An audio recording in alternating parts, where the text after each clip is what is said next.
সামনে উপস্থাপন করা যায় এই বিষয়টা নিয়ে আমার চেষ্টা ছিল। অনেকে এমনিতেই পারে, তারা তো ধারাবাহিকতাই দিয়েছে, কিন্তু যারা পারে না তাদেরকে দেওয়ার একটু চেষ্টা ছিল। তো এই ক্ষেত্রে অনেকের কাছে গিয়ে বলছিলেন, দিতে চায় না, তারপরেও বলছি ভাই দেন, একটু চাপ সৃষ্টি করছি। তো এই চাপের কারণে যদি কেউ কষ্ট পান তাহলে আমি ক্ষমা চাই। আর আরেকটা কথা বলি যে আমার এই চাপের কারণে বা এখানে আপনাকে জাতির সামনে উপস্থাপন করার কারণে যারা এই পর্যন্ত বক্তব্য দিয়েছে, আমি আশাবাদী যে অনেকেই যোগ্যতা সম্পন্ন হয়েছে। এই যোগ্যতার ফল এই গ্রামে গেলে অবশ্যই প্রকাশ করতে পারবেন। যেমন আমি নাম লিখেছি, তার মধ্যে কিছু ছাত্র এরকম আছে যে বছরের শুরুতে এক সপ্তাহ আমি তার নাম লেখাইছি জোর করে, কিন্তু পরবর্তী সপ্তাহ পর সপ্তাহ চাইতো যে প্রত্যেক সপ্তাহে আমার নাম দেবে। এরকম চাইছিল, অনেকে চাইছে যে ভাই আমার নামটা লিখে না, আমি আরো উল্টা পেতাম না, সম্ভব না।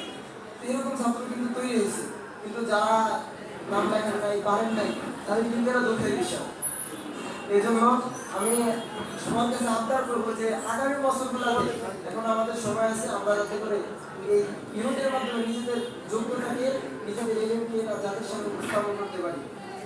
এই বলে আমার বক্তব্য শেষ করছি।